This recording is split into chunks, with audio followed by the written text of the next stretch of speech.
আসসালামু আলাইকুম সুপ্রিয় দর্শক, আমি মুহাইমিনুল হক আছি সবসময়ের মতো আপনার সাথে। আর আমি আজকে রয়েছি চমৎকার একটি শহরে। এই ব্লগটি হবে একটি ইনফরমেটিভ ব্লগ এবং আপনি খুঁজে বের করবেন আমি বর্তমানে কোন শহরে রয়েছি। চলুন, আমি তো বলেই দিব, বাট ফার্স্টে আপনি একটু গেস করার চেষ্টা করুন এবং পরে দেখুন যে আমি যেটা বলি সেটার সাথে আপনার মিলে কিনা। তো চলুন, ক্যামেরার পেছন অংশটা দিয়ে দেখাই। এটা হচ্ছে আমার রুমের জানালা। জানালা দিয়ে দেখা যাচ্ছে শহরের একটা অংশ। এখানে রয়েছে ক্যারিফোর, সামনে দেখতে পাচ্ছেন চমৎকার আকাশ। এবং আমি যদি একটু জুম করি তাহলে একটা সুউচ্চ চূড়া দেখতে পাবেন। এই সুউচ্চ চূড়ার যে দালানটা বা বিল্ডিংটা, এটা কি আপনি কোনোভাবে গেস করতে পারলেন আমি কোন জায়গাটাতে রয়েছি? হ্যাঁ সুপ্রিয় দর্শক, আপনি একদম ঠিক ধরেছেন। বর্তমানে আমি যে শহরটিতে আছি এই শহরটির নাম হচ্ছে দুবাই। তো এই শহরটি দুবাই হলেও মানুষ এটাকে শহর হিসেবে কম, দেশ হিসেবে বেশি জানে। কেন দেশ হিসেবে বেশি জানে সেই বিষয় নিয়ে আমি আজকে কথা বলবো। আসলে আপনি যদি আমার কথা বিশ্বাস না হয়, আপনি যে কোনো মানুষকে জিজ্ঞেস করবেন যে আপনার আত্মীয় কোন দেশে যাচ্ছে, সে অবলীলায় বলে দিবে যে আমার আত্মীয় দুবাইতে যাচ্ছে বা দুবাইতে থাকে। কেন থাকে দুবাইতে? বলতে পারে যে দুবাইতে কাজ করে। কোন দেশে যাচ্ছে? দুবাইতে যাচ্ছে। এই ধরনের কথা আপনি হরহামেশা শুনবেন। এটা ওনাদের কোনো দোষ না। আসলে দুবাই সংযুক্ত আরব আমিরাতের একটি আমিরাত বা প্রদেশ বলা যেতে পারে। সংযুক্ত আরব আমিরাত কে বলা হয় এটার ইউনাইটেড আরব এমিরেটস। এই সংযুক্ত আরব আমিরাতের মোট 7টি আমিরাত রয়েছে, এর মধ্যে দুবাই একটি। এবং সংযুক্ত আরব আমিরাতের রাজধানী হচ্ছে আবুধাবি। সংযুক্ত আরব আমিরাতের যদি আপনি আয়তনের কথা বলতে চান, এটা হচ্ছে ৮৩,৬০০ বর্গ কিলোমিটার সংযুক্ত আরব আমিরাতের আয়তন। বাংলাদেশের আয়তন কত? বাংলাদেশের আয়তন হচ্ছে ১,৪৭,৬১০ বর্গ কিলোমিটার। তাহলে আপনি চিন্তা করে দেখেন, সংযুক্ত আরব আমিরাত কিন্তু বাংলাদেশ থেকে অনেক ছোট। এই সংযুক্ত আরব আমিরাতের 7টা আমিরাতের কথা বললাম। আবুধাবি হচ্ছে সংযুক্ত আরব আমিরাতের রাজধানী। আবুধাবির হচ্ছে আয়তন ৬৭,৩৬০ বর্গ কিলোমিটার, অর্থাৎ সংযুক্ত আরব আমিরাতের মোট আয়তনের প্রায় ৮৭% জায়গা জুড়ে রয়েছে হচ্ছে আবুধাবি। এবং আবুধাবিতে আমি যদি আপনাদেরকে বলতে চাই যে আবুধাবিতে জনসংখ্যা বসবাস করে হচ্ছে ৪১ লক্ষের মতো, এবং টোটাল আরব আমিরাতের জনসংখ্যা হচ্ছে ১,১০,০০,০০০ মতো। যদিও এই সংখ্যাটা বলাটা একটু কঠিন, কারণ আরব আমিরাতে প্রায় ৮০ থেকে ৯০% মানুষ বিদেশি নাগরিক, মানে বিদেশি নাগরিক যারা কাজের সন্ধানে এখানে এসেছে। তো ১,১০,০০,০০০-এর মধ্যে আপনি চিন্তা করেন যে ৮০ থেকে ৯০% মানুষ হচ্ছে বিদেশি।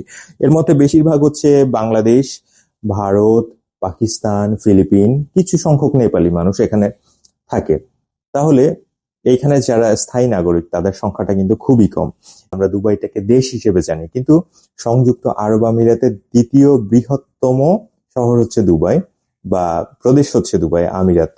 দুবাইয়ের আয়তন ৪,১১১ বর্গ কিলোমিটার, এবং ৪,১১৪ বর্গ কিলোমিটার হলেও এখানে প্রায় ৪৪ লক্ষের মতো মানুষ বসবাস করে। দেখুন, আরব আমিরাতের মোট যতটা আয়তন রয়েছে তার মাত্র ৫% জুড়ে রয়েছে দুবাই। এবং তারপরে বৃহত্তম হচ্ছে শারজা, তারপরে হচ্ছে আজমান রয়েছে, রাসাল খাইমা রয়েছে।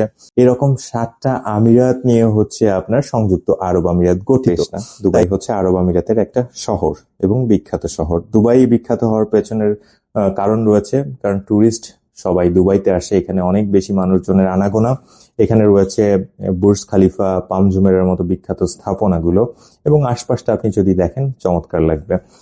এখন আমরা যদি জানতে চাই যে হচ্ছে এদের শাসন ব্যবস্থাটা কিরকম, ধরেন প্রত্যেকটা আমিরাত, যে 7টা আমিরাত রয়েছে, প্রত্যেকটা আমিরাতের এক একজন করে হচ্ছে আমির থাকে, এবং সেই আমির ওই আমিরাতের শাসন কার্য পরিচালনা করে। এদের ফেডারেল মিনিস্ট্রি বলে একটা আছে, যে এই 7 আমিরাতের যত আমির আছে এই আমিরদের মধ্যে একজন প্রধান থাকে, যিনি হচ্ছে আপনার প্রেসিডেন্ট বলে যার নাম। সেই প্রেসিডেন্ট হচ্ছে নর্মালি হয় আবুধাবির যে আমির, এবং ভাইস প্রেসিডেন্ট নর্মালি হয় হচ্ছে দুবাইয়ের আমির। ভাইস প্রেসিডেন্ট হচ্ছে অনেকটা আপনার প্রধানমন্ত্রীর মতো কার্যকলাপ পরিচালনা করলেও প্রত্যেকটা আমিরাতের যে আমির থাকে সেই আমির এবং সেই আমিরাতের যত ধরনের আপনার সাংগঠনিক বা রাজনৈতিক কর্মকাণ্ড যেগুলো থাকে সেটা পূর্ণাঙ্গ স্বাধীন কোনো কিছুর হস্তক্ষেপ কোনো কিছুর উপরে হয় না। দর্শক, ভিডিও অনেক বড় হয়ে যাচ্ছে আর আমি ডিরেক্ট ক্যামেরা অন করে একদম নিরেট একটা ভিডিও যেখানে আমার প্রত্যেকটা কথার কোনো ধরনের ফিল্টার ছাড়া বলছি। তো যদি কোনো ভুল ত্রুটি পরিলক্ষিত হয় দয়া করে ক্ষমা সুন্দর দৃষ্টিতে দেখবেন। আমি মুহাইমিনুল হক বিভিন্ন সময় আপনাদের সামনে ভিডিও নিয়ে আসি। আরেকটা বিষয় বলতে চাই যে কয়দিন ধরে আমি আপনাদের সামনে এআই দিয়ে ভিডিও বানাচ্ছি এবং সেই এআই দিয়ে ভিডিও বানানো ভিডিওতে অনেকেই কমেন্ট করতেছেন যে ভাই কি শুরু করলেন এগুলো, বা আপনার তো আগের ভিডিওগুলোই ভালো হতো। কিন্তু ভাই এআই দিয়ে ভিডিও বানালে আপনারা অ্যাটলিস্ট কমেন্ট করেন, এঙ্গেজমেন্ট বাড়ান, বাট নর্মাল যে ইনফরমেটিভ ভিডিও আপনাদের সামনে বা ভ্লগ টাইপের ভিডিও তুলে ধরি সেগুলোতে আপনাদের এঙ্গেজমেন্টও নাই, কমেন্টও নাই। ভাই এটা কোন ধরনের কথা? এআই দিয়ে বানালে যখন কমেন্ট করতে আসেন তাহলে ভালো জিনিসগুলোকেও অ্যাটলিস্ট অ্যাপ্রিসিয়েট করা উচিত না? তো যাই হোক, আমি টানা আপনাদের সামনে কিছু ইনফরমেশন দিলাম এবং ক্লিয়ার করার চেষ্টা করলাম যে দুবাই সম্পর্কে মানুষের যে ভ্রান্ত ধারণা, আমার কাছে মনে হয়েছে যে এটা বলা উচিত, কারণ অনেকদিন ধরেই আমি সম্পর্কে ভাবে দুবাই আসলে একটা দেশ। দুবাই কিন্তু এগুলো অনেক আগে থেকেই জানি। তো যাই হোক, সুপ্রিয় দর্শক, মুহাইমিনুল হক, এত সময় ছিলাম চমৎকার একটি শহর দুবাইতে এবং আজকে এখান থেকে আপনাদের মাঝখানে ছিলাম। আমি বিদায় নিচ্ছি এখন, আর আশা করছি নতুন ভিডিওতে আপনাদের সাথে আমার আবার দেখা হবে। পুরো ফিল্টার ছাড়া একটা ভিডিও, কোনো ভুল ত্রুটি হলে ক্ষমা করবেন। ভালো থাকবেন সবাই। এই কামনায় আজকের মতো বিদায় নিচ্ছি। আল্লাহ হাফেজ। আসসালাম।